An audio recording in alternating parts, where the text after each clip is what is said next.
সুপ্রিয় দর্শক আসসালামু আলাইকুম, সবাইকে ওয়েলকাম জানাচ্ছি আরও একটা নতুন রেসিপি দেখার জন্য। আজকের পর্বে শেয়ার করব কাঁঠালের বিচি দিয়ে ভুনা মুরগির মাংস। আর এভাবে মুরগির মাংসটা রান্না করলে খেতে কিন্তু দারুণ হয়। রান্না করা খুবই সহজ, তো চলুন ঝটপট মূল রেসিপিটা দেখে নেওয়া যাক। তো রান্না করে নেওয়ার জন্য আমি প্রথমেই প্যানে পরিমাণ মতো তেল দিয়ে দিচ্ছি। আমি এখানে প্রায় হাফ কাপের মতো তেল দিয়েছি। তেল গরম হয়ে গেছে, এই পর্যায়ে আমি দিয়ে দিচ্ছি হাফ কাপ পরিমাণ পেঁয়াজ কুচি। যে কোনো মাংস রান্নায় কিন্তু পেঁয়াজ কুচির পরিমাণটা বাড়িয়ে দিলে খেতে ভালো লাগে। গরম মশলা হিসেবে দিয়ে দিচ্ছি 4 টুকরো এলাচ, 2 টুকরো দারুচিনি, 2টা তেজপাতা। তো সব কিছু দিয়ে খুব ভালো করে এটাকে ভেজে নিতে হবে। আমি কিছু সময় ভেজে নিয়েছি আর এখন কিন্তু পেঁয়াজের রঙটা হালকা ব্রাউন কালার হয়ে গেছে।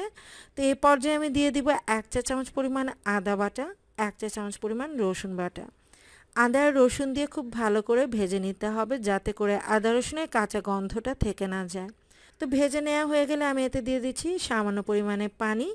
এবার একে একে বাকি মশলাগুলো অ্যাড করে দিব। দিয়ে দিচ্ছি 1 চা চামচ পরিমাণ হলুদ গুঁড়ো, 1 চা চামচ পরিমাণ মরিচ গুঁড়ো, 1 চা চামচ পরিমাণ ধনিয়া গুঁড়ো। সেই সাথে আমি দিয়ে দিচ্ছি হাফ চা চামচ পরিমাণ টালা জিরার গুঁড়ি আর স্বাদ মতো লবণ। সব মশলা দিয়ে নেওয়া হয়ে গেলে খুব ভালো করে কষিয়ে নিতে হবে। মশলাটা যত ভালোভাবে কষানো হবে রান্নার স্বাদ কিন্তু ততটাই ভালো হবে। মশলাটা খুব ভালোভাবে কষিয়ে নেওয়া হয়ে গেছে। এবার আমি এতে দিয়ে দিচ্ছি মুরগির মাংস। আমি এগুলোকে রেগুলার সাইজে কাট করে নিয়েছি, এখানে 1 কেজি পরিমাণের রয়েছে। আর দিয়ে দিচ্ছি কিছু কাঁঠালের বিচি। আর কাঁঠালের বিচি কতটুকু দিবেন সেটা ডিপেন্ড করে আপনার উপর। আমি কিন্তু এখানে বেশ কিছু পরিমাণেই নিয়েছি।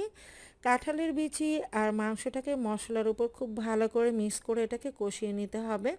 তা আমি উল্টে পাল্টে মশলার সাথে খুব ভালোভাবে মিক্স করে নিচ্ছি। এবার ঢাকনা দিয়ে প্রায় 7 থেকে 8 মিনিটের মতো খুব ভালো করে এটাকে কষিয়ে নিতে হবে। মাংসটা যখন কষানো হয়ে যাবে তখন আমি এতে দিয়ে দিচ্ছি 4 চামচের 3 ভাগের 1 ভাগ গরম মশলা গুঁড়ি। গরম মশলা দিয়ে আরও মিনিট 2 এটাকে কষিয়ে নিতে হবে। যখন এরকম ভাজা ভাজা টাইপ হয়ে যাবে তখন আমি এতে দিয়ে দিচ্ছি পরিমাণ মতো পানি। তো মাংসটা সেদ্ধ হতে যতটুকু পানির দরকার আমি ততটুকু দিয়েছি। আর আজকে রান্নাটা করছি আমি ব্রয়লার মুরগি দিয়ে। আর এই মুরগির মাংসগুলো কিন্তু কষানোতে অনেকটাই সেদ্ধ হয়ে গেছে। তো এই পর্যায়ে আপনারা বুঝিয়ে কিন্তু পানিটা দিবেন। দিয়ে দিচ্ছি 3 থেকে 4টা কাঁচামরিচ। এই পর্যায়ে আমি ঢাকনা দিয়ে ঢেকে রান্না করব যতক্ষণ না পর্যন্ত মুরগির মাংস আর কাঁঠালের বিচিগুলো পারফেক্টলি সেদ্ধ হয়ে যাচ্ছে। তো আমি প্রায় 15 থেকে 20 মিনিটের মতো রান্না করেছি আর এরই মধ্যে কিন্তু সব কিছু পারফেক্টলি সেদ্ধ হয়ে গেছে আর ঝোলের পরিমাণও কিন্তু অনেকটাই কমে গেছে। আর এই ভুনা মুরগির মাংসটা কিন্তু ঝোল ঝোল খেতে একদমই ভালো লাগে না। তো এরকম ভুনা ভুনা টাইপ করে কিন্তু এটাকে নামিয়ে নিতে হবে। এই ভুনা মুরগির মাংসটা কিন্তু আপনারা সাদা ভাত, পোলাও, রুটি বা পরোটার সাথে সার্ভ করে নিতে পারেন, খেতে ভীষণ ভালো লাগে। রেসিপিটা ভালো লাগলে লাইক, কমেন্ট এবং শেয়ার করে দিবেন। পরবর্তী রেসিপি দেখার আমন্ত্রণ জানিয়ে আজকের মতো এখানেই বিদায় নিয়ে নিচ্ছি। সবাই ভালো থাকবেন, সুস্থ থাকবেন। আল্লাহ হাফেজ।